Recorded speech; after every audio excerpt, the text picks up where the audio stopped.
Hello. You have to press OK. Yeah, I got to agree to it. Yeah. We've got it. Okay, we've got it. How many participants? Got it? Yeah, good. Good. We'll just hang on a couple of minutes, see who else is coming in. Here we go. Thank you very much. Lovely Chris, who is in charge of the recording, actually runs my YouTube channel.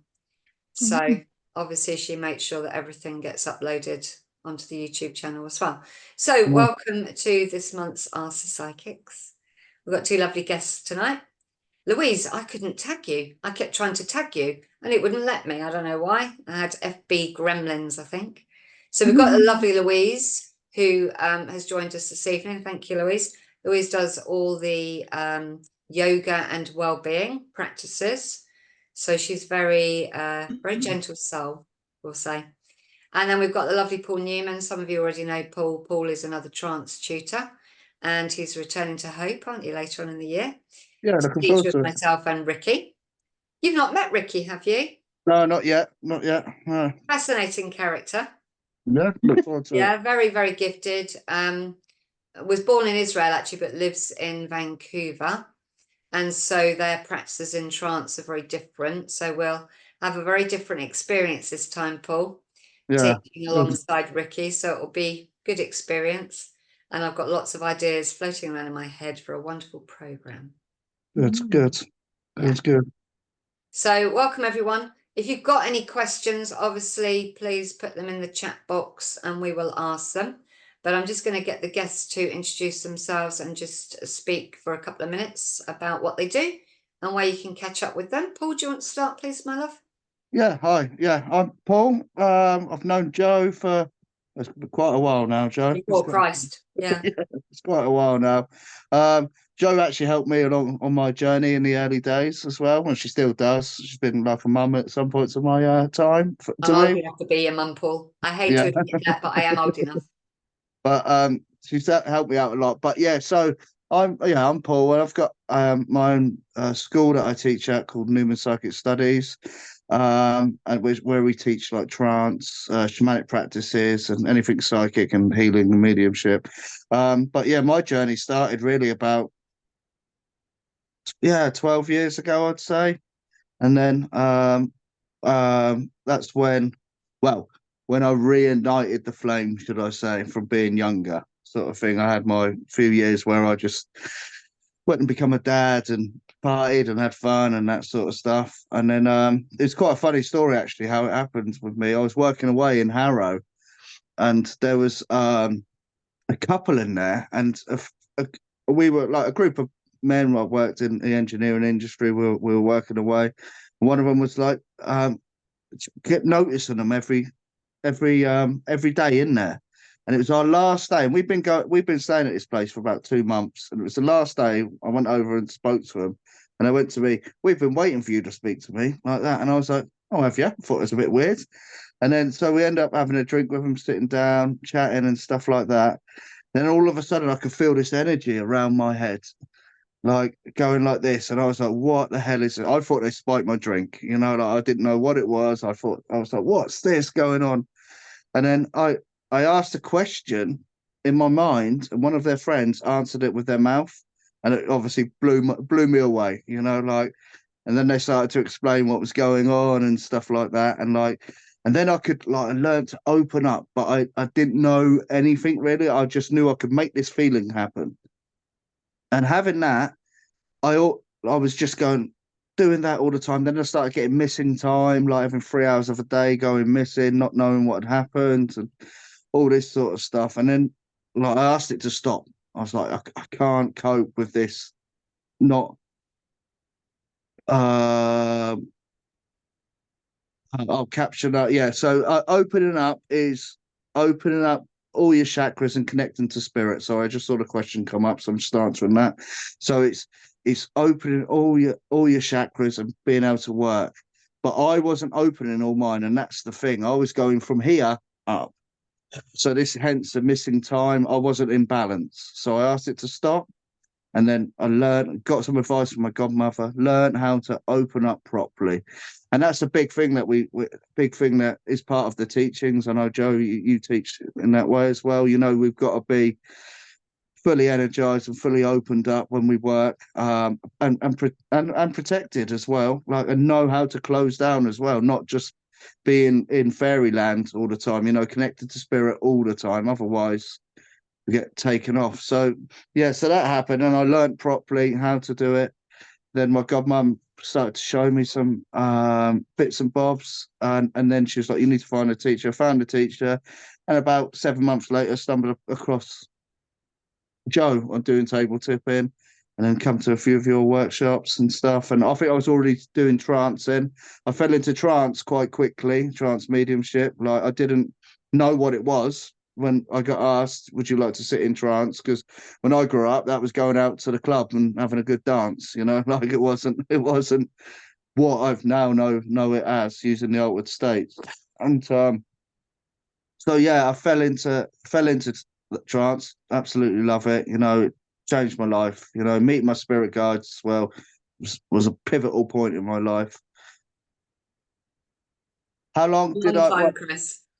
Yeah, It's how a long long? time. Sorry, questions just come out. How long did it take before I felt comfortable in trance? Thing is, I'm quite a daredevil, so like I'm pretty good at surrendering and stuff like that. I'd say after a couple of months being comfortable, because it was very physical for me in the beginning. It felt like someone had shoved a broom handle down my throat, because they were doing so much work with my throat, and the letting go part, and it develops more and more the more you do it. I mean, it's the more like, and originally it was like, I was like, "Oh, what's going on?" But then I could allow it to happen. And then um, I'd say it was, yeah, a couple of months practicing, but I did dive into it. Once it started, I literally went and practiced every day for like 2, 3 weeks. I bang every day with someone else, practicing, getting that connection, and I really like condensed it down, rather than necessarily just doing it once a week, or like every twice a month or something like that. Like, I went head on in to really get it, and it's changed, it's evolved over the years. You have different guides, you have different people that come through.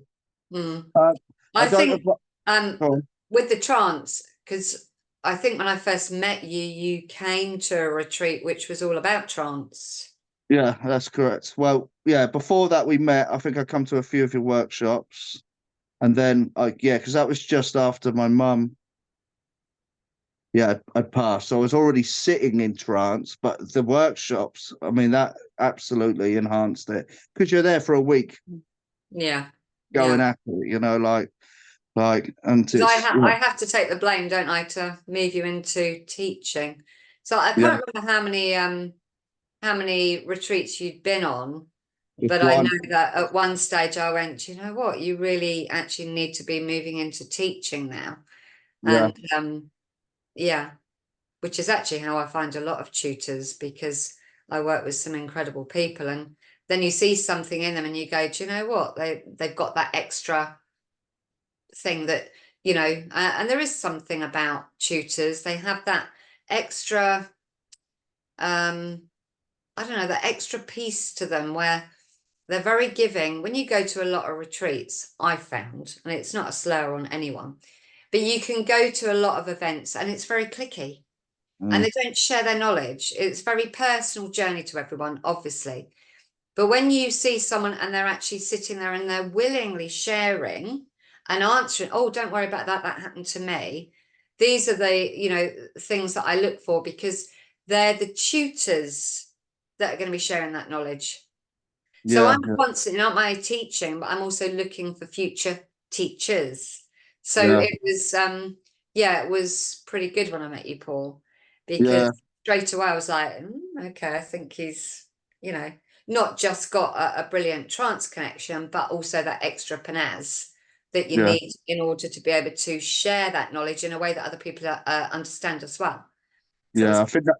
Yeah, I think that's massive. It's for being able to see, because people are different and they understand differently, and being able to get it across Yeah. in that way for them to understand, Yeah, like, particularly with trance, because it's such an insular experience, or it can be. yeah, You can say to some students afterwards, "Well, how did that feel?" And they go, "I can't put it into words." But if you're a tutor, you actually have to find the words in order yeah, to be able to share that experience, so that the student actually, is this right? Is this wrong? Not that there really is a right or a wrong with trance. We know that because it's such a broad spectrum, isn't it? It's a bit like the autistic spectrum. Trance and the altered state is such a broad one that yeah, there is no right or wrong, really. But yeah, yeah. it's And good. yeah, Thank you, Paul.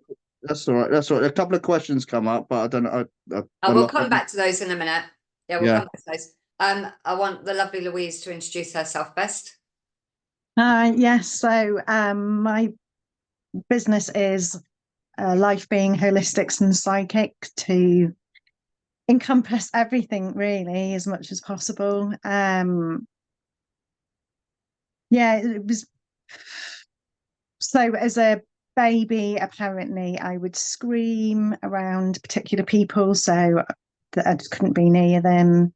And yeah, being called a hypochondriac from a very young age as well. Obviously now coming on workshops and stuff, particularly with Joe, say what you feel. And it's like, oh my gosh, I wasn't a hypochondriac. I was walking around not knowing that what I was getting was either psychically from people, or from spirit, feeling their ailments and conditions, or how they've passed, that sort of thing. Which is very, it's what comes through a lot in my work now. So, as a psychic, particularly on the medium side, so the evidence comes very much clairsentient. So I feel so much. So that really hit the nail on the head when I started learning about, mediumship and reining it in and using the gift. So yeah, growing up, I didn't really know that I was connected in that way. Lots of other things would happen as well. And again, through the different trainings, particularly when we did Tackling the Dark Side with you, Joe, when you went into the signs of what it was as a young child and a teenager, was then I got to see, oh my gosh, yeah, I have been having this all my life. I just didn't have any of that guidance to know that's what it was. And got into the complementary therapies first. And it was when I was doing reflexology, would be the one that I would get the strongest, get psychic messages, or again, just feeling stuff from that.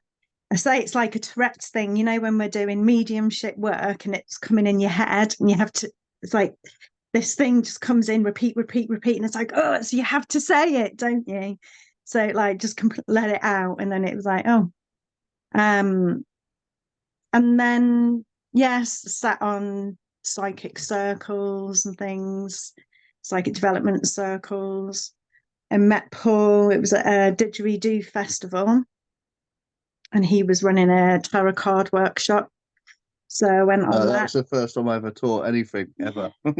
Was it? In this realm, anyway. Yeah, in this realm. So that was the first time that we met.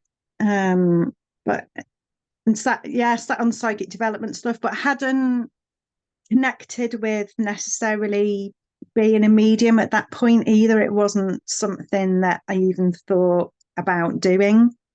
So I'd still focused then on their yoga and even more complementary therapies and breath work. I'd already done my Reiki. And now it just completely amazes me from having taught, Paul teaching the shamanic side as well. So I could be going into it, somebody's got a bad back, but I could be doing any form of massage that I've learned, because I've done quite a few. But then it might be that I put my hands on to start doing Reiki, but then some shamanic animals will come in, or some elements, or a guide, or the spirit coming up with some messages. And now I tend to get some stuff more psychically, getting more smells and things like that, or sensations to do with ailments, but it's actually giving me the message behind what the trigger is, why they've got what it is that's presenting with them. And yeah, as Paul said, it's like constantly evolving and growing. But the pure mediumship side, when you sat in front of somebody or a group of people and this stuff just flows through, and it's like this randomness of what we get, and we just have to completely trust that it isn't just coming out of the air or in our imagination. It's like, it blows my mind. Interestingly, I was talking to blessed. someone the other day, and their journey has been very much on a holistic route, but now they're actually looking at psychic and mediumship development. And it goes with, I'm not saying it was the case with you, but it goes a lot with people that are quite fearful, people that have had childhood trauma surrounding interaction with spirit. And very often the guides will lead them down a holistic route, because that's comfort, that's, it's healing. That's nothing to do with, being connected to spirit, or that's what people think. Of course, we all know it is. So it's just interesting that more and more at the moment, I've done my Reiki and I've done this, but I keep seeing spirit. And I go, yeah, I know. Isn't it good?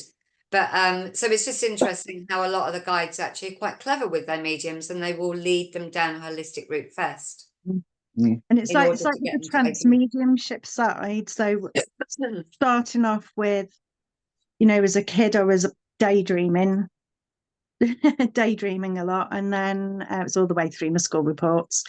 But then obviously once you get into the yoga and the meditation and the breath work side, I would get a lot of the things happen in deep meditation, not realizing that it was going more into that transcendental or connecting, sitting in the power side, because it was before I'd learned about sitting in the power. So again, now it all makes sense. Absolutely. And still controlling it and homing it into being where it needs to be. Because again, from tackling the dark side, and where I've learned about spikies and all that sort of thing. So understanding that how we protect ourselves, keep our energy levels up and our frequencies high, and all this sort of thing. Well, that's where the other stuff you've learned really helps with the yoga and the exercise. It's like brings you power. Like Tai Chi was my thing, but and that. I think it also brings focus, doesn't it? Focuses your mind when you've got practices that you're actually following as well. So Chris has asked, Paul, would you practice trance alone? I will sit in the power on my own. I have, but I wouldn't advise a beginner to do it at all. Like, I wouldn't advise a beginner to do it at all. Like, because you want, if it's a road, it's a journey. Okay. And just as you, Joe, like, we would have experienced so much different things that happen. If you get a rescue coming and you're there by yourself and you're off in your system, whatever system you use to be in trance, and you've got a rescue there, it could be there for ages, and you start taking on that emotions and stuff like that. Like, so I always say, like, practice sitting in your power on your own. Practice blending with spirit, but not sitting in your power. So you're getting used to it. You're awake. You're fully alert of what's going on. So you're getting used to and building that connection more. But break it into different elements, but don't sit by yourself. Like, there's if you want safety aspect as well, isn't there, when you're a beginner? Yeah, definitely when you're a beginner, definitely. I mean, I won't necessarily go, right, I'm going to go sit in trance now. I'll, like by myself. I will, for like, if it's me and Louise, or if there's a group and there's a reason for it, like. And now, but when I'm doing my work, often I'll go into a trance state, but there are people there, and sometimes there's people that don't know what's going on. But I've been doing it quite a while now, and my guides, I knew my guide, will hoik spirits out, or at first he won't even allow him to come in. But if there is one that does come in and it shouldn't be there, he looks after it all, So, but definitely, You've got to be pretty confident, haven't you, with your guides, and you've got to have that real trust element with them that you're going to be looked after. yeah, absolutely, and yeah, and it's like, yeah, and that's the thing. And beginners, definitely not, definitely not. But like like I could be there sometimes giving a reading, and all of a sudden I'm going trancey, and I'm like, no, I'll just say no, if the person opposite me that is having the reading knows about trance and does trance, I'll be like, look, I've got someone that wants to come through. Is that all right? Do it that way, rather than all of a sudden, grandpa comes in or something, and face is changing, and they're sitting there like, you come out of it and they're just completely freaked out, so if they know about it, it's all right. But definitely not just practicing when you're a beginner. Like, sit in the power, practice your blending with your guides, you do them individually, and that's going to enhance the next time you sit for trance. Yeah, definitely. So Mark's got a question here. He's put in, the letting go aspect, was it a specific conscious effort, personal instruction to relax, or just going for it? I just go for it. Just go for it. That's the way I am. Just go for it. And it is, especially with a lot of the shamanic work and stuff like that I've done, you've got to surrender and go for it. But the trance work with the letting go, this is interesting, this is fun, blending with my spirits, and it was just like I was like, let's go, yeah, just go for it. That's what what can like, if you've got faith in your guides, you've got your gatekeeper or your main guide or whatever you want to call them, you've got faith in them, allow them to look after you, and don't get me wrong, there was doubt, in the beginnings, because you think you're just making this up, but then as you go deeper and deeper, it can feel like you're aware of what's being said perhaps, but then afterwards you don't recall, you just get a gist of it. Yeah. So Terry's asking a question, how long did it take for you to speak through trance? Pretty quick. How long did it take for the guide to speak through you when you're in a trance? Yeah, it was pretty quick. It wasn't the first time we sat, it was probably within a month, for 3 or 4 times. It was pretty quick. And like I say, I have to say though, it's not like that for most people. No. Paul's got no inhibitions at all. He don't give a shit, basically. So he'll just go for it. Oh, I shouldn't swear, should I? I won't say that again. Sorry, Chris won't get it through YouTube. But I think the biggest thing that beginners in trance go, but it feels like it's me. Yeah. And so it's the trust element, really, because the more you relax and just go, do you know what? It's not me. Why would I do that? Why would I say that? The more you relax, the more, the guide can come in and blend and take it to a bit of a deeper level. Yeah. Yeah, because I had a step process in it. It started to flow in more for me last year, didn't it? Because I had a step process, and we were doing writing. So I was just allowing the writing to happen. And so, instead of speaking the messages, it's coming out through the writing. And just again, trusting that what I was writing wasn't coming from me. And then it was somehow it managed to flip a switch in my mind that, well, the writing's happening automatically, and putting that through my head was then allowing it to, then I was just thinking, okay, so I'm using my voice instead of the pen, and then it started happening. And then doing that onto, because I had sat for ages with my table tipping table trying to get that happening, but again doing it thinking of it in those stages, then opened it up to the same thing beginning to happen with my table, and it was like, wow. That's how it works Yeah. for me. I think whatever works for the individual. We can have various tools. I'll teach trance in a very different way to Paul teaches it. And obviously Ricky, when she's over from Canada later on in the year, will teach it her way too. I always sort of say experiment a little bit, because you could take something from one tutor and something else from another and something else from another, and you find your way. There is no fixed formula for trance. It's whatever gives you comfort and peace of mind. Yeah, absolutely. Most. Yeah, Do absolutely. you know, I had a pact when I first started having my episodes, because I called them episodes to start off with, because trance wasn't something I ever looked for. Never. I mean, I saw my tutor do it many, many, many years ago, and I was like, oh, this is cool.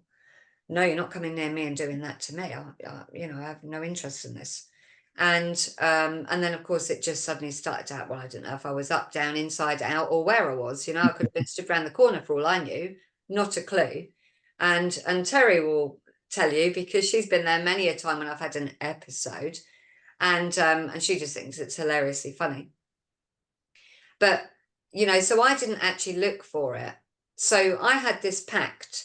When eventually I succumbed and said, all right, God, well, you know, keep being told this is the trance. I said, I will sit in that chair and you can use me for trance, provided you never make me look an idiot. No, I remember you And my saying mindset is, if you make me look a prat, I'm walking away. Hmm. So it's whatever actually sits well with your own mindset as well. If you're of the opinion, well, I don't really care, just experiment, do what you want, I'll just sit here, which is a bit like Paul in his attitude, and I'm not saying that's wrong either. It's easier for the guide because they've got no barrier with him, because he's gone, well, I'm here, do it if you want. But people like me who really are quite a control freak, I still had to have that element of control. And so my element was, you make me look an idiot, I'm walking away. See what I mean? So, but the guides also understand our mindset and how we are with our personalities and how our brains work and everything else. So I think they work incredibly well with the tools that they're given. Terry, you just asked a question. What was the question, my love? Do you want to ask it directly? Yeah, this is to Louise. Yeah. When you do yoga, does spirit come through to you then? So this, when we're talking about trance and all that sort of thing, so the sort of trance states that we get into in yoga and meditation are different, because we're not sitting in our power. So because we're not putting our energy into the, like, you know, our electromagnetic field. For me, I work it in different ways. But certainly what I would say is I work very psychically when I'm teaching my yoga. So because I never plan what I'm doing in a yoga session. So when I'm teaching, the different postures or combinations that I come up with, I do stuff that I've never done before, or combinations that I've never done. My students will always say, you always do stuff that I've never done before, or whatever. And I like it when it's smaller classes and people come with different conditions or ailments, and then I can really tailor it. And again, like, stuff just comes through me. I could just stand there for a moment and be like, oh, okay. That's from a guide then? Yeah, I think some stuff can maybe come from guides, and it's just like, oh, why, I just feel that we need to do this, this, and this together. You know, it's very intuitively led. Yeah, and then, but certainly when it goes into the meditation side of stuff, so once everybody's relaxed out on the floor, and I would say I go into like a semi-trance state, and I'll just allow whatever guidance to flow. Sometimes I'll be using instruments and some music playing, and I'll speak over the top, or again, just work really intuitively to send the energies round. Sometimes I am guided to sit and offer Reiki while people are laid back, or sending the different elements round to do different types of work, because water and air can work in very different ways.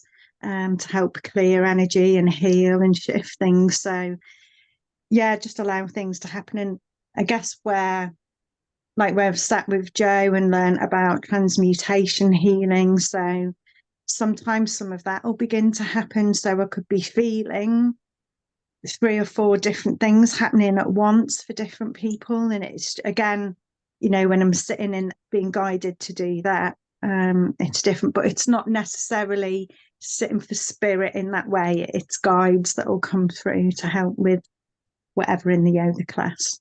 So you actually are opened up then. Whenever you do any of your stuff, you're always open. So I don't open up mediumshiply. I contain that, but certainly because we're working with the chakras and our energy, we're working into the energy field, so I'm sensing more that. And I think certainly with guides as opposed to spirit, it's my guides that will come in close, the team will come in close. Like when we do our healing work, we're in our electromagnetic field sort of thing, but it's contained. I've never had any of that, because when mediumshiply you're being infiltrated. So it's something that I contain, so that there's not the infiltrators coming in. And before, as I'm setting up the yoga class, I'm setting up the space and putting the music on and putting that intent in, so it is a protected space as well. Because obviously we don't, you never know what people are going to bring in with them. But I've never really had to go through and do, removing entities off anybody or that sort of thing when in a yoga class. Thank you. Cool. Any other questions? No?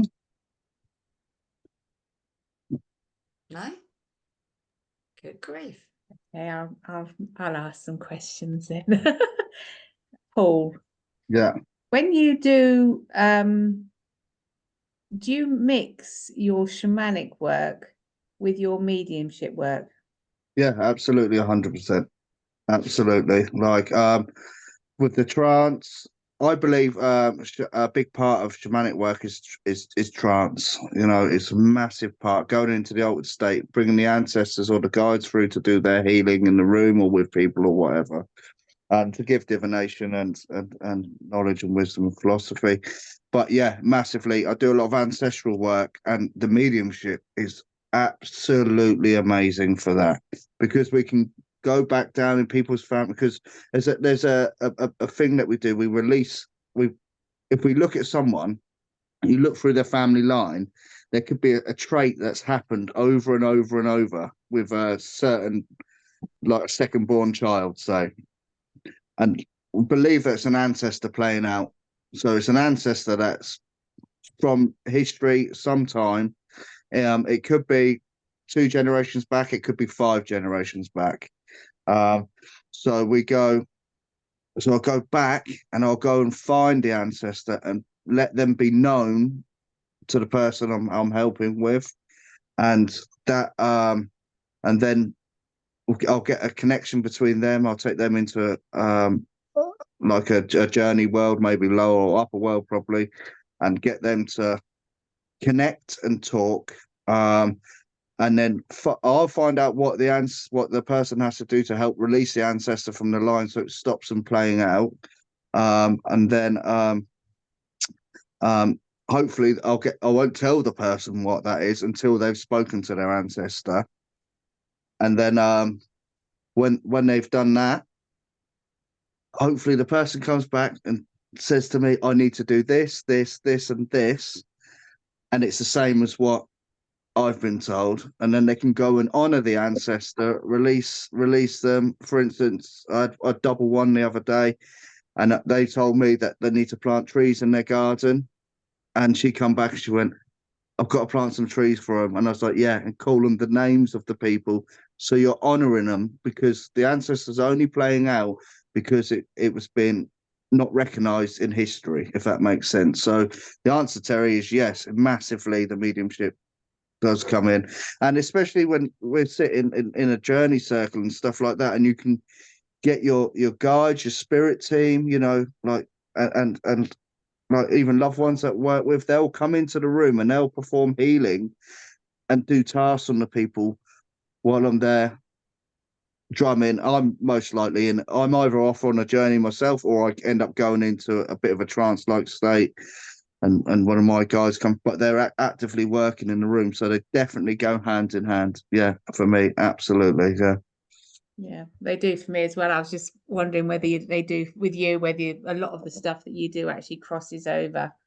I think so. I think what's happened over time, if you look at what the old tribes people were, they did everything that we all do, but over time, it's just been filtered out into different little nuances and little areas. So you might have a medium, a physical medium, trance medium, you have a healer, a medicine woman, or anything like that. But back in the old days, that person would have been just a shaman, say, or Yeah. or a tater or a mama or whatever you want to. They're locally known as, sort of thing, and or the witch. I or the mean, witch, back in yeah, this country, the witches, wasn't it? yeah, the So witches and the they warlocks in did our everything. country. Mm. Thank you. Jess, you need to hook up and speak with Louise. Jessica is going to, along with another student colleague, is going to set up a healers conference, a yearly healers conference Wow, nice up one. at Hope. So Jess needs to hook up with you, Louise, I will. and get you on board for that. That's quite an exciting event that we'll be setting up. Mm-hmm. There you go, Jess. Told you we've got a few out there. Yeah, there you go. There you go. Yeah, it's, and this is part of I've been looking at things to do with the epigenetics and how your DNA can change through your mindset, and because we're so much water, and this is where, you know, we've been doing a lot more to be more clear and doing our work from fasting and all this sort of thing, because the energy, the frequencies can just flow through so much more. And this thing of like, when we do our work, just thinking that we are energy interacting with somebody else's energy. And I think it's where it's just combines everything, this thing, like you were saying with Trance and Paul saying, of just allowing things to happen and surrendering to whatever's going to happen, to just be open when you've got someone in front of you, to allow whatever's going to happen. It's just like anything can happen. And it's like, who knows what's going to happen in a healing or a reading for somebody, because I think this thing of labeling all the different elements, it's great for learning, but then when it comes to like sitting and doing with somebody, it's just like, wow, it's just anything, isn't it? Yeah, I think especially when you're beginning, you've got to get that faith and that trust that what you're doing is okay, and you've got to have your boundaries. You've got to know what is good and what isn't good. And once you've got that going, like everything that you've learned all becomes merged into like your own way, if that makes sense, and the way that you work and so on. So how you would work, Louise, is different to me, and how Joe, Terry, and everyone else in the group is different. But it's like it's like if I'm working shamanically, I don't know, messages are going to come as well. Yeah, I'm not going to go, oh, hang on a minute. I'm just going to just go into psychic ball mode, you know, like I'll just allow everything to flow all at once, if that makes sense. And it's lovely. I got a question. Have you seen a lot more of the dark energies surfacing since we came out of lockdown? Yeah. There's been a lot of magic and stuff like that. And it's you know, like there's certain things that need to that get done. You know, we've been doing a lot of psychopomp work, which is a shamanic way, but in that we end up always coming across a lot of dark magic spells and stuff like that have been put there through history and different sites. For instance, we went over to Israel when something happened at the a festival or something like that. But going into that, it was so murky and so clouded in magic and you know, not good intent. It was so deceiving, like, so, and it was tough, like, you know, like, it was tough, and we had to do it as a group. You know, this is not an individual work, you're working as a group, almost like a SWAT team. That's what it sometimes feels like. Hard work. Yeah, it was. And so yeah, so we do our bits. We don't, like, you know, like, put it out there loads what we do, like, because it's like, I always say, it's like building a castle and giving like Henry VIII the map to the underground tunnels so they can get through the underground tunnels, if that makes sense. So sometimes keep a little bit back, but yeah, there's a lot more out there, and a lot more things on a lot more people, like I've noticed as well, have to get rid of and things like that. So yeah, we've noticed an uptake in that, haven't we, Terry? And it seems to be a lot of us that are doing this sort of work are really, really being tested as well, like tested physically, but also on that sort of spiritual level, that because it's becoming a lot more challenging, because they've ramped it up and made it more difficult and darker and more dense and put more out there, like, as much we're having to be like the warriors of light sort of thing. So you know, years ago, you know, it's lovely when we start on this path and do Reiki. It's all love and light, you know. But yeah, do you know what? Though, I feel that light anymore.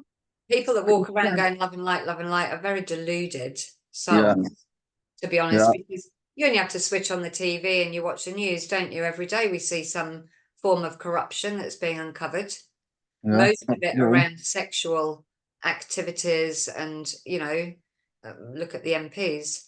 But Terry and I obviously teach tackling the dark side, and we've seen a real uptake in that, haven't we, recently, where people are literally saying we want to, you know, we actually want to go through this training course because you know, there aren't many people actually that will put it together, you know, so people understand what they're looking at.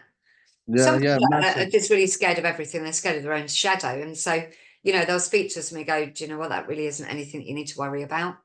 And other things that they think are quite normal because it's become part of normal society are really dark stuff. Yeah. That they should be avoiding.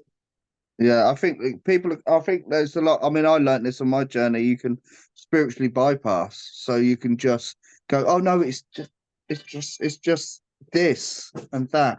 You know, it's just, oh, it's got to be nice. I'll meditate myself out of this situation. But actually, doing the opposite, when you're scared, that's where you got to go. This is where the biggest growth is. Yeah, this is the biggest power. You go in, you surrender. You know, being say Louise mentioned warrior. A warrior isn't someone that just fights. A warrior is able to sit and allow the storm to go around them and through them at that time as well.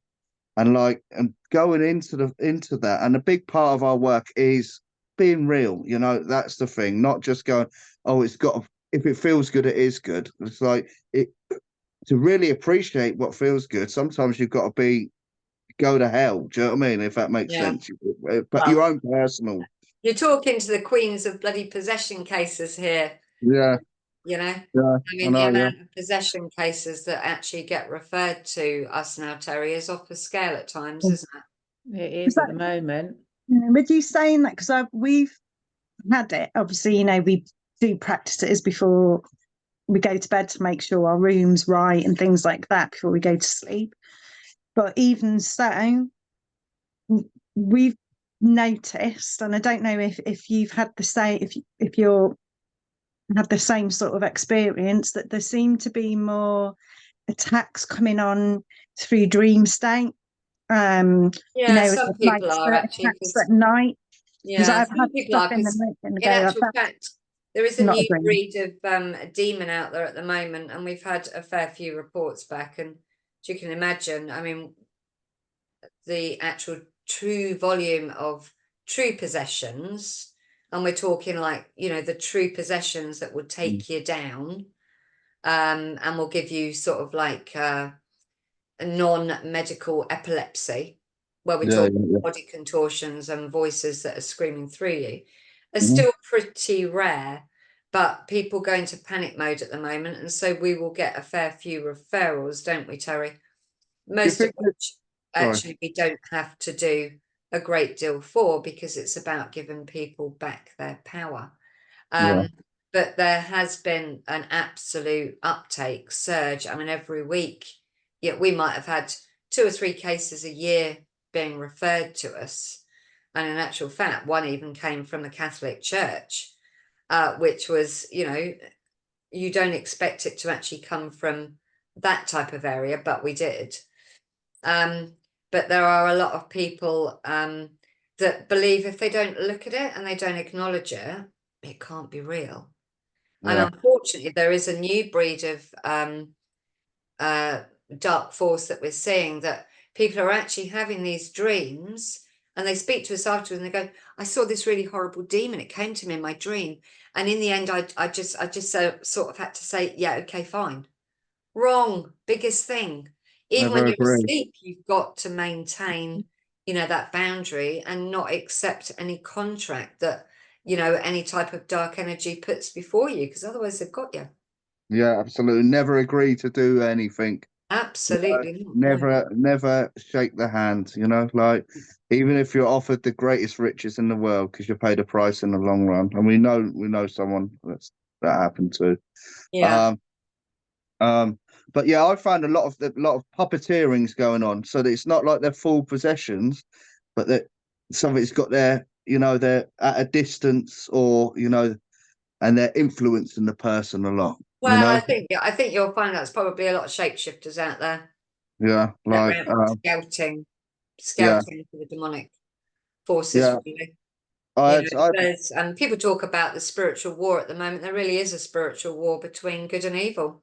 That's why we see so much being reported. And people watch the news and they go, oh my God, did you see the news? Oh my God, did you see it yesterday? Oh my God, is it never ending? No, it isn't. It's never ending at the moment, because all this darkness has got to be cleared.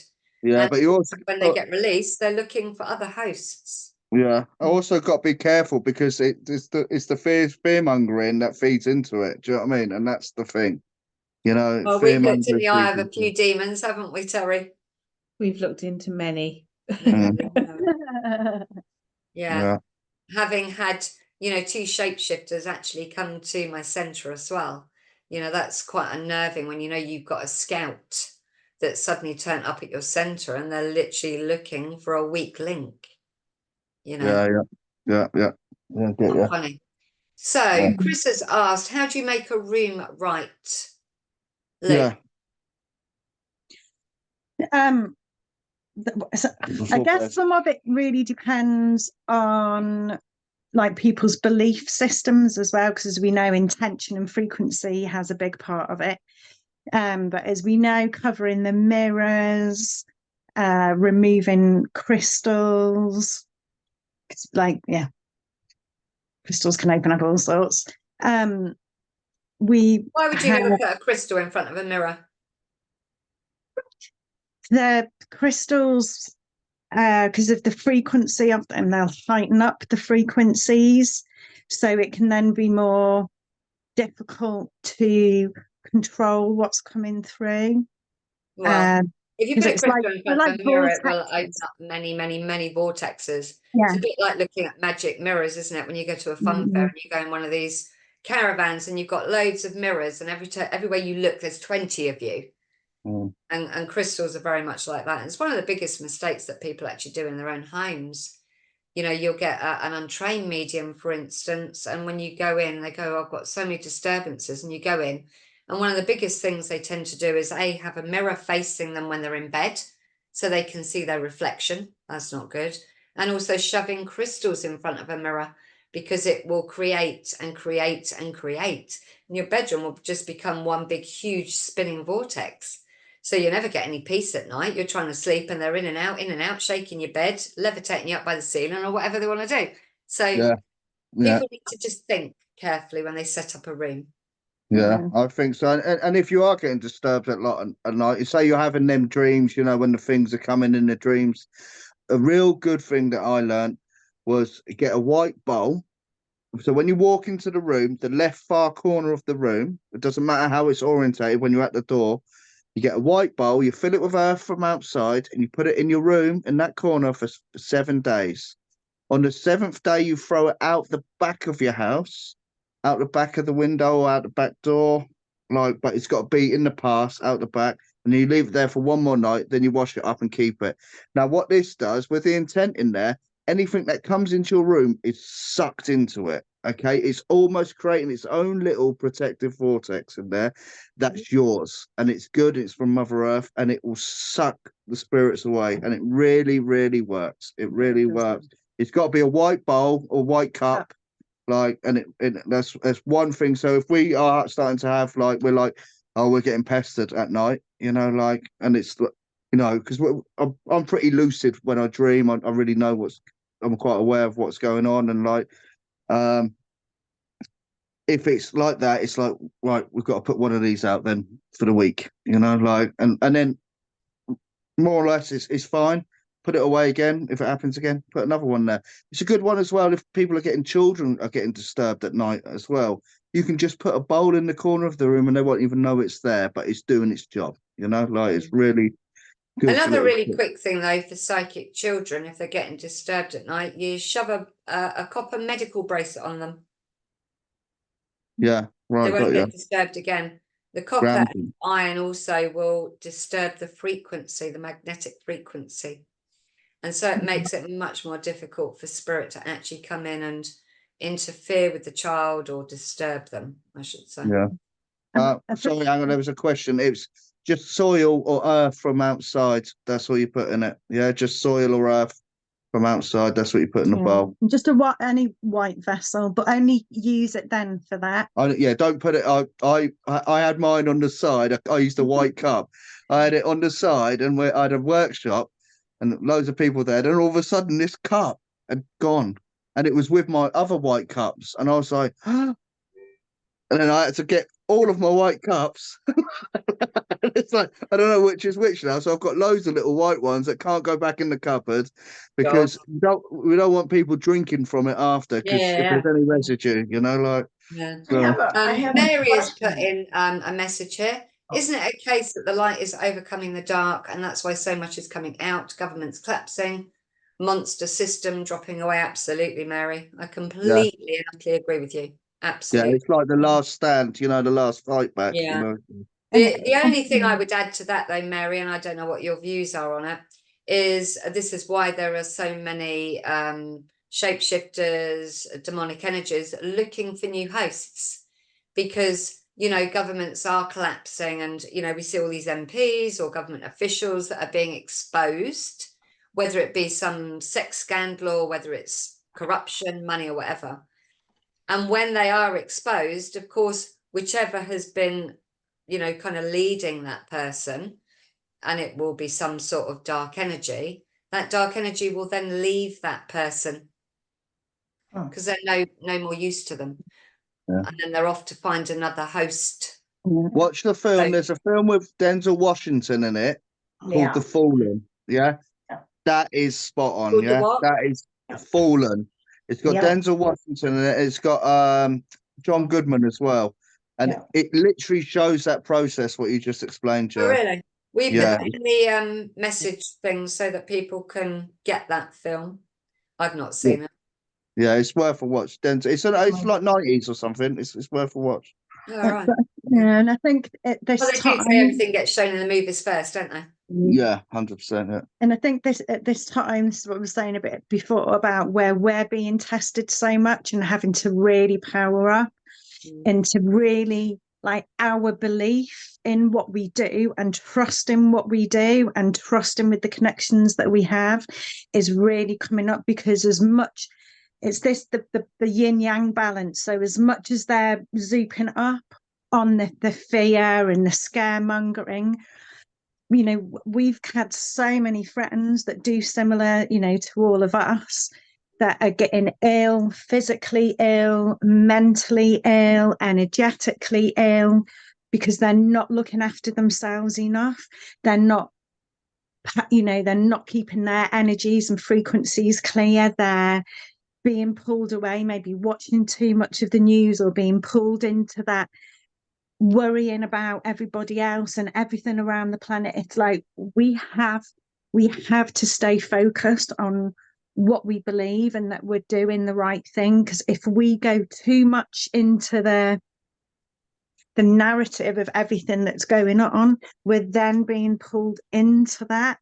And that's where we have to like not watch the news and not be dragged down, you know, because like they did with the lockdowns, you know, when they were trying to do all that, like that was our time to just like, yes, I'm in my own bubble and joining up with other bubbles that are the same as mine, you know, like we have to stay like that, because otherwise those of us I that do agree this with work you. get in I do agree really. with you. However, Terry and I actually, because of the, and bearing in mind we deal with the real demonic energies here, we have to be abreast of actually what corruption is being highlighted, because it's very demon-led. Yeah. We need to be aware of what demons are actually out there at the moment, because it's very dependent on how we actually deal with them. And we're not talking about, you know, releasing someone from an attachment. You know, the type of work that we do.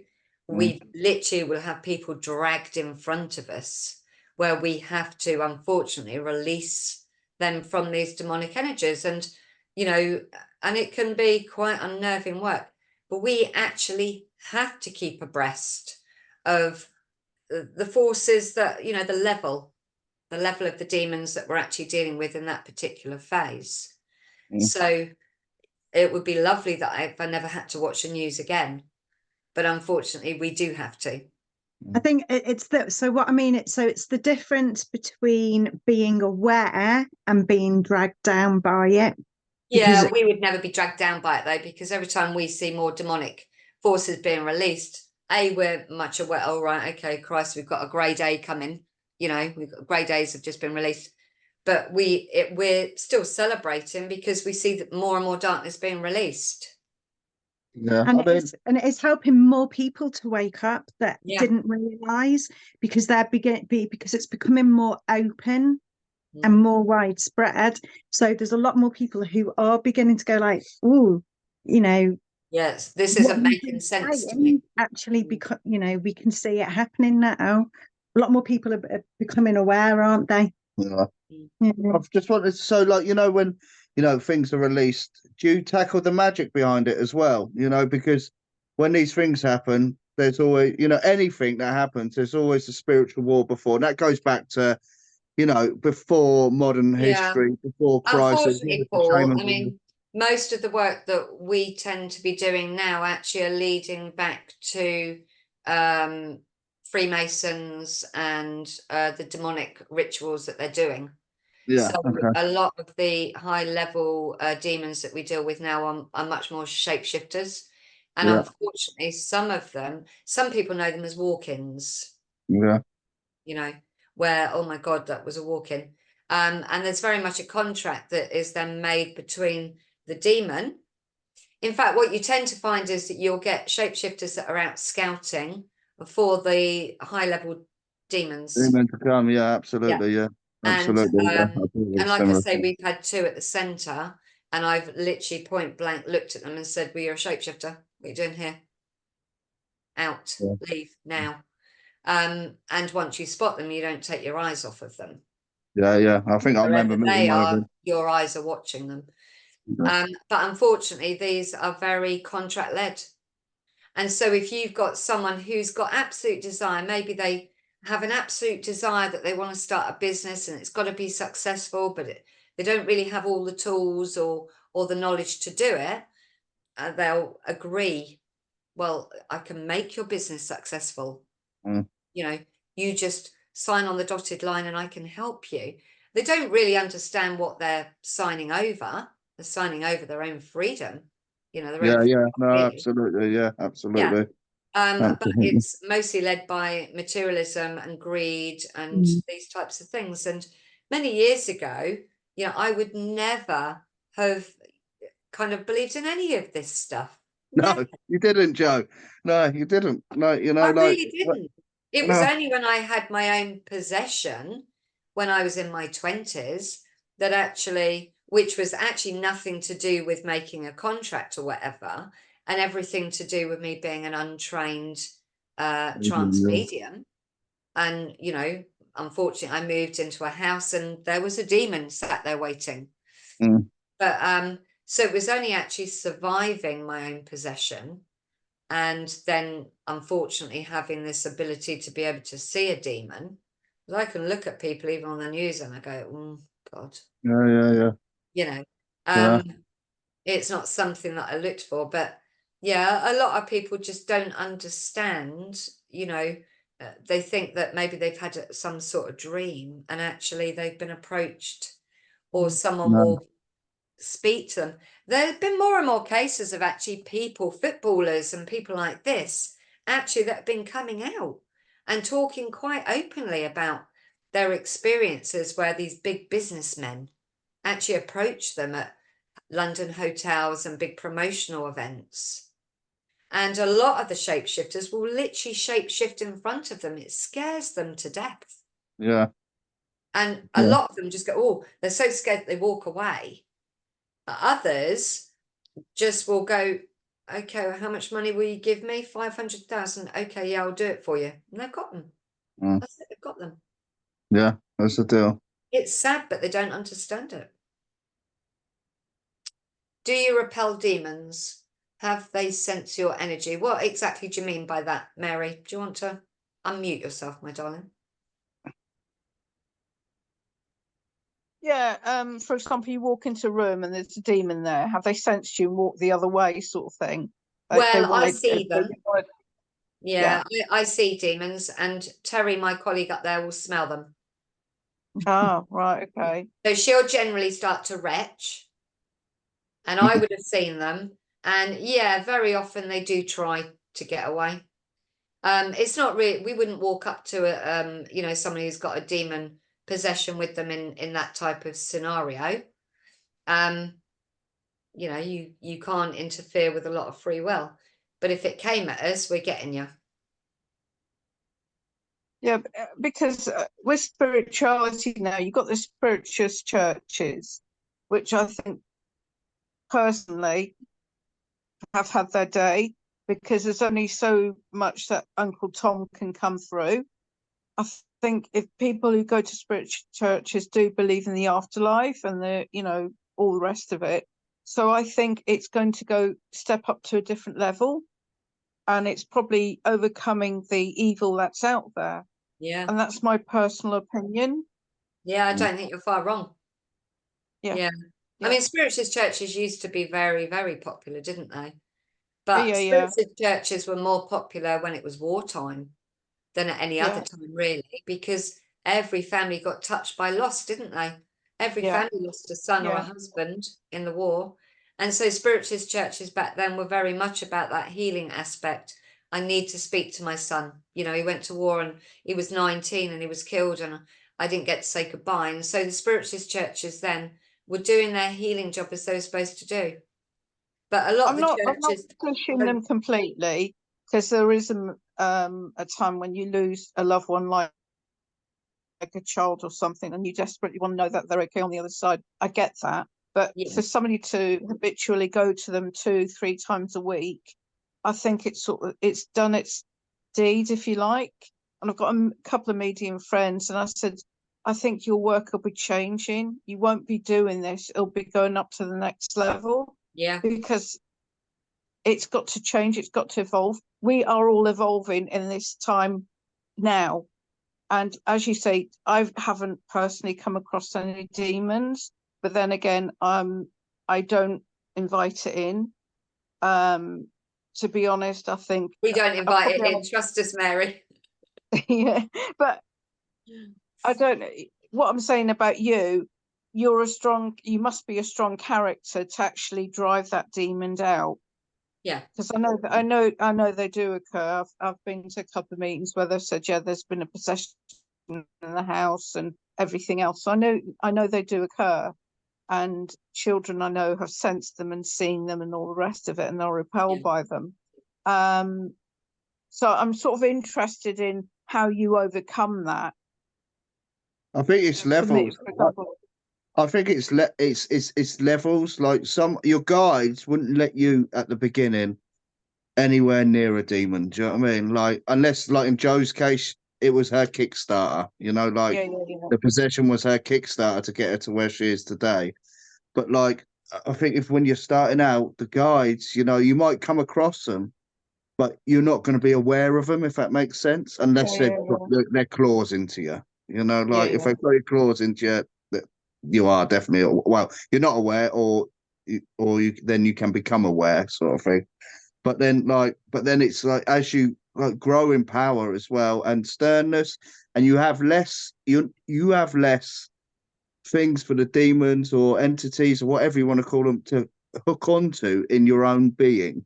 So you're more happy with who you are, how you operate. You've done a lot of your own self healing and stuff like that. So they can't actually stick to you because there's nothing for them to stick to, if that makes sense. So and like I mean, there's always something, but like and as you go, but then then definitely you need to be like you know Joe and Terry. They're both bang straight down the line. You know, like I ain't having this, and they get it done. You know, like and that's what you've got to be. You've got to be that stern. You've got to have that boundary there. You know, like. Which is what I've told people before when they've had visitations and said you've got to be you stand in your power, and so you don't want it, and they've got to step back from it. Yeah, and we've got. That's exactly what I've told them to. Most of the people then, Mary, that do suffer possessions are untrained mediums, trance mediums, physical mediums that have got a lot of power there, but literally have done nothing with it. But when I say done nothing with it, they haven't protected themselves, they haven't protected their energy. Literally, they've done nothing, which was the case of me. You know, I was in my 20s, I was married, I'd got young children, I was just living a normal life. I mean, I always saw and heard spirit from a very early age, but to me, that was quite normal. It was only really, I think, when the trance and physical mediumship energy kicked in, because it's a different type of energy, that it allowed, you know, for me to be taken down. And I was lucky because my doctor referred me to a priest. You need to get to the church, he said. You need a priest. So I was very lucky in that respect. Good job, I suppose, that my doctor was kind of switched on to it. But I think these experiences also happen to you because, you know, you've got your blueprint of the work that you're going to do. Now, I'm not saying that I like to do any possession case. I really don't. And I know Terry, my friend up there, doesn't like doing them either. We do them, though, because it's healing and because we have to help people. I have that personal experience. I know exactly what it's like being under a possession. I know what it's like. And you are completely helpless. Absolutely, completely helpless. You only have to look up the case of Emily Rose. I don't know if you've ever heard of the exorcism of Emily Rose, which was actually based on a true story. And the poor girl had, you know, she was possessed by more than one demon, they say. I mean, I don't know, so I never met her. However, when I look at the pictures, that's exactly how I looked like. And that happened to me for a reason. And I presume because I then had to help others who had, you know, the same experience. And nobody likes to look at possession, you know, or the reality of it. But unfortunately, it's true. It's real. But there's still true possessions are still rare compared to, you know, an attachment or closing a vortex, or so we would never want to scare people. And in actual fact, we never give out our details, and yet these cases always find their way to our inboxes, don't they, Terry? But it takes nerves of steel, because we literally will be looking in the face of a drooling demon. But you said something interesting there about the church. You were sent to a priest. So I was brought up a Catholic. I would say I'm more spiritual now than Catholic, but I like going to churches because of the sense of peace and serenity and all the rest of it. I believe in the ascended masters, Yeah. Jesus, etc. But I've never ever heard a priest talk about possession or anything. Is it like a hidden secret within the church? Yeah, that it's not really they do spoken that about a sort lot. of thing? No. Well, one of you- the cases that was referred to us, 2 or 3 years ago, wasn't it now? The Catholic Church had actually done 6 exorcisms on this poor man. Yeah. And then the case got referred to us. But do you, I believe that is the priest not believing that he have the power to overcome that demon, Not because really, I because think it was 6 different exorcists that performed exorcists on this right, guy. okay. Sometimes you actually have to understand the reason behind a possession, and that's where the key will lead. And because they have to remain faceless to us, we never identify a demon because, you know, they're just slime balls. Yeah. It's some things. If you identify them, you're giving them power, Absolutely. essentially. Absolutely. need So it. sometimes it's a case of actually having to identify the reason behind a possession. So there are different demons out there causing different, and I must admit, this poor guy was being raped in his bed every night by Oh, this God. demon. So physically, he was ending up in hospital. And so the Spiritist Church first got involved, and then they referred it to the Catholic Church, who did 6 exorcisms, and then were at a total loss. And I don't know how they got our details, but they did. And actually, we did resolve it quite quickly for him. But, you know, it's, I think your experiences, it's all in your blueprint, isn't it? Yeah. So when You you know, cleared and that chap of that demon, like he had 6 other exorcisms, he wouldn't be an open door for them to step back in again. That's Mm. closed. You've done your work and he's clear. yeah. With the type of demon he had with him, yes. Done. I found as well they can, you know, like say he went for them other exorcisms before. They're clever. Do you know what I mean? They're sentient beings, and they can just bugger off for the day. Yeah, Do you they know what I can mean? And then just you come on the back. You've got to be mindful that with that, you know, that's for me when I'm dealing with things. You've got to pre-plan it. Do you know what I mean? There's got to be something that's done so they don't go and hide. So you actually get them. Do you know what I mean? Because you can think you've done it all, and oh, that wasn't as bad as they were saying. You know, like, and then nothing's changed. You know, it's because it hid and went away. Didn't follow it didn't follow the person for the day. You know, just come back at that night. You know, like, you know. So I found there's sometimes you got to do something to keep them near them just as they're coming. If that I makes would sense. agree with you on a certain, that's more a level B demon that you're talking Yeah. about, Paul. Yeah.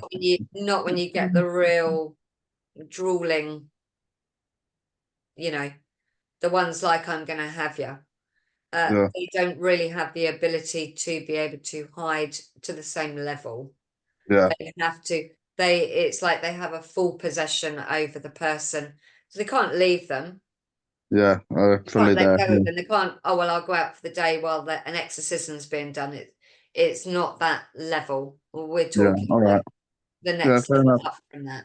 But I Fair do enough. understand what you're saying. Some Yeah. attachments that are well heading to be quite a demonic possession would be able to do that. They could come and go if they wished. Mm. We've got to be So, thankful there's not many demons out there then, haven't we? well, there are many demons, but not to that level. Yeah, thank God. Yeah. Do you think the spiritual movement, like you say, there's an awful lot of people now I've discovered. I've been doing crystals, Reiki, healing, a bit of mediumship for years and years and years. Never done it as a business, but there seems to be a lot of people who've like dipped into it for 10 years now. running courses on this, that and the other, and it's all sweetness and life and love and all the rest of it. And I'm thinking, that just seems like airy fairy. It's not getting to the Well, we call them grips the of, Love and Light Brigade. it's not getting to the grips of the spirituality, if you like, the warriors, as you said, to defend the light, if you like. I think because in this time, I think it's going to be more critical. And the next, well, they reckon the second coming is 2025, and the second coming, I don't think is a person. I think it's a collective consciousness overcoming the dark. So, Yeah. you know, there's a lot of power behind that. Yeah. And this So is now, what's where, your thoughts on that, Louise, with the Love and Light Brigade? yeah, I mean, it's like, oh, it's a festival in the summer, somebody was running a thing and she was like, so what are the sort of like yogi words that you can't stand? And with me, it's like namaste. Oh my gosh, it's so overused. And yeah, oh, love and light, love and light, love and blessings, fine with the love and light. And, you know, I do, you know, cacao ceremonies, which is all to do with opening the heart and unconditional love and all this sort of stuff. And we need a lot more of that energy, the power. You know, I think we're either in love or fear. And if you're in true love energy, there is no fear because you've got nothing to fear. But it's also like coming from the shamanic side, doing our own shadow work. So dealing with our guilt, our shame, all these different things that are holding us back. If we're not doing that work, we're not being this clear vessel. We can't be in the highest frequencies because our mental health, that inner dialogue that we say to ourselves, is going to keep pulling us back. And that's what in this work that's being done at the moment, where they're trying to bring the light workers down, if we're not clearing ourselves up and we're not continuing to work on ourselves, that's where it can hook in. So this is where it's so important to really continue to do our own healing. You know, any these ties that bind, all that sort of stuff, as soon as you get a feeling of anything that's holding you back, where is that coming from? What is the trigger? Like Joe was saying, there's a reason for anything. If we get an illness or an ailment or pains, where's that come from? Why? What's it teaching? What is it that I'm having to release? And facing it, because it's showing in none of us. I think there's too many people that I've seen that are falling because they're, you know, put ourselves on a pedestal. Well, I do all this light work. I know how to do the breathing. I know how to open my chakras up. I know how to keep my frequencies up. Yeah, we can all do that, but we can all come down at any time as well. Yeah, but actually, do you know what? There was a phase a few months ago. People kept writing to me, and I kept saying, "Why are you writing to me? It's nothing to do with me." But people, or there was an individual who was saying that she had triggered herself into the 5D vibration, and she had put an advert out. I can trigger you too. Just pay me £40 or whatever it is, and I can trigger you.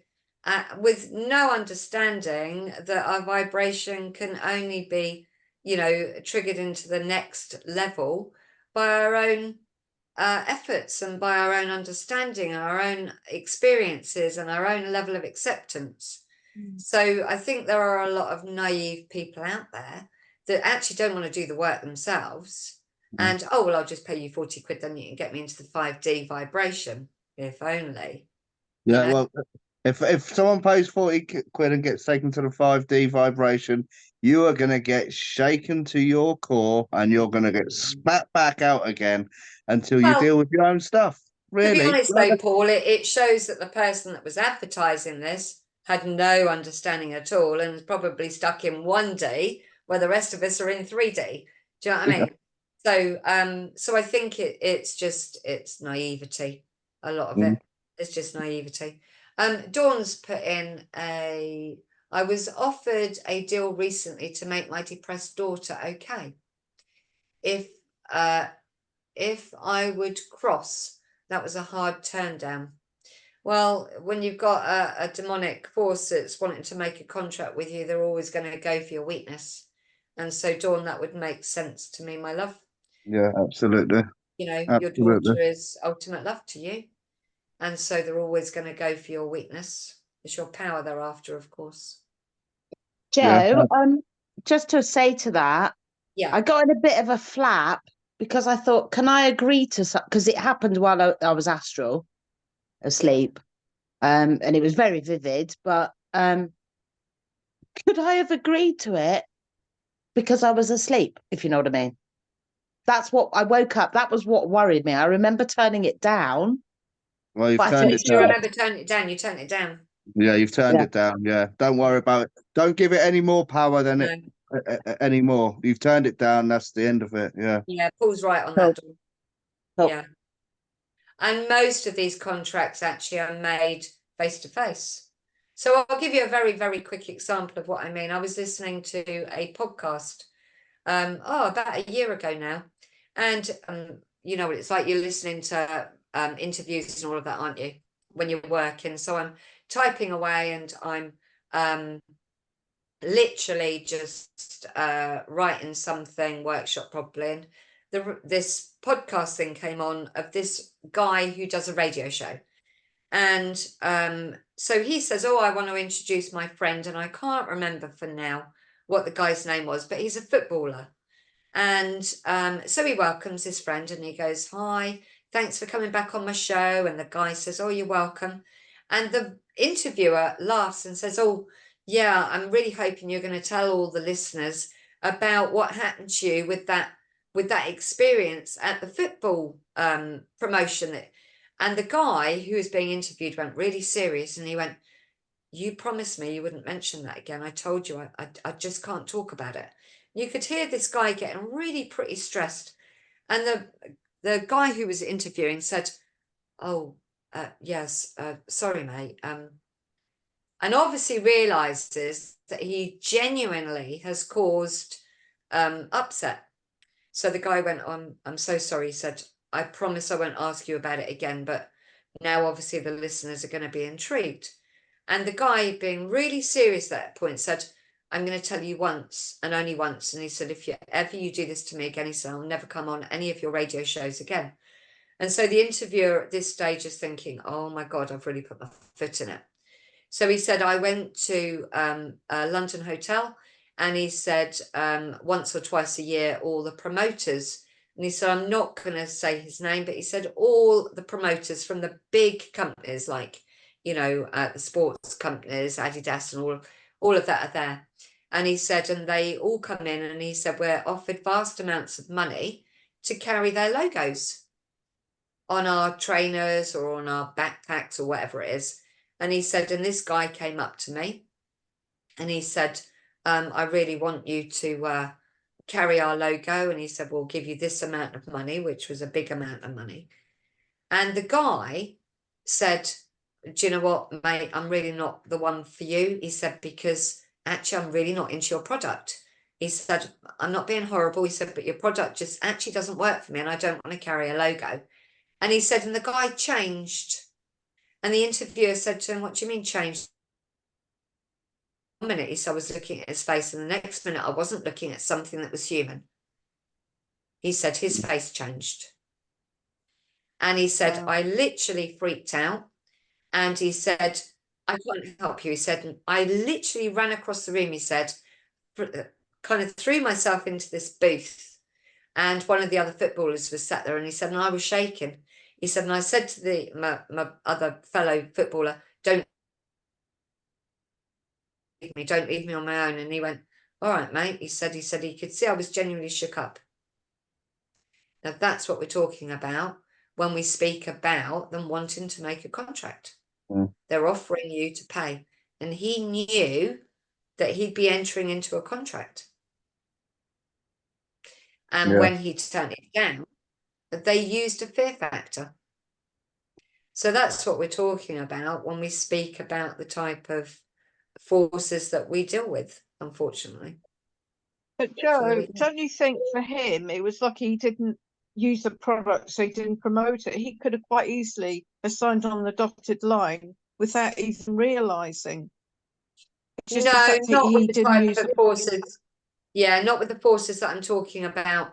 Those that enter these contracts know what they're doing, Mary. They know who they're dealing Oh, with, right, okay. you know, like- and in it's like actual you- fact, they can't mislead in that sort of way. It's like you hear like of like old musicians going down to the crossroads and they couldn't play the guitar, and then 3 months later they come back and they're Jimi Hendrix. You know, they can play wonderful, and it's Yeah. an old tale, and it's the same, but modern times, isn't it? Yeah. So, Absolutely, yeah. Yeah. So, well, I never expected the conversation to go down the route that it's gone down tonight. It's been fascinating. Yeah. I thank all of our lovely guests. So I thank you, Paul. Paul, where Yeah, can thank people? oh, we still there? Is everyone else still there? Are we still there? Yeah, we're still Yeah. there. Yeah. So, It's only Joe frozen. yeah, you can get hold of me, newmanpsychicstudies.com. Get hold of me on Facebook, Newman Psychic Studies. I've got a lovely Facebook group where we share wisdom, knowledge, and stuff like that called Journey Within with Paul Newman, and it's a lovely place to be. And if people want to know and learn, they can get stuff. There's loads of free stuff on there as well. I'm often. Oh, well, you can come to Hope in September and come on the Trance course. That's what you can do. Absolutely. I'm coming. Yeah, brilliant, excellent. And yeah, I'm actually tomorrow I'm teaching a trance workshop as well. So there's plenty of workshops going on. So yeah, please add me on the socials and stuff like that, and you'll see what's going on. But yeah, lovely. Nice chatting to everyone. Thank Thank you. Thanks, Joe, and Thank thanks, you. Terry. Louise. So www.lifebeing.me, Facebook and all that, and the name of the website as well is Life Being Holistics and Psychic. Lovely. Thank you very much. Well, And obviously, thank you, everybody knows everyone. Ask the Psychics group on Facebook. Also, Hope Spiritual Centre's got its own Facebook page. Do check us out. We do host people. So if you want to run your own events there, please contact me. And yeah, and we've got lots and lots of retreats, special training courses going on with some wonderful tutors. We've also got International Mediums Week again in September. So we're looking forward to hosting all the Americans, Canadians, the Vikings from Denmark, etc. And like I said as well, Jess is putting together healers, what we call it, healers conference, aren't we, Jess? Yeah. Yeah. So also catch up with Terry Breeze up there. She don't ever say a lot. I have to drag her in. Terry also is teaching physical mediumship with me later on in the year, and of course we will be running Tackling the Dark Side again, won't we? Yes. Thank you to my friend Chris up there as well, who's recording and who will be placing onto our YouTube channel. Yeah, lovely to meet everyone. Thank you very much. Thanks for asking us, Joe. Yeah. You're very Thank welcome. you. We will And we love be the Hope getting you Spiritual both Centre. back on. Yeah, I brilliant. can't Thanks think again. who the next month's guest is. I just can't think at the moment. I should always look it up beforehand, and I always forget to do that. Let me just have a quick look in the diary to see if I can see it. Anybody who is in New York area or in Canada, I will be over there soon. Spending time with my lovely colleagues. May's Ask the Psychic is on the 11th, and we've got the lovely Joe and Karen Biscoe. Yay, they're our buddies. Yeah, we like Yeah, them. they are buddies.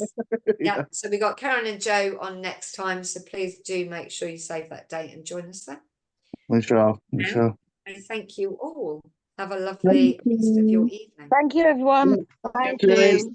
Bye.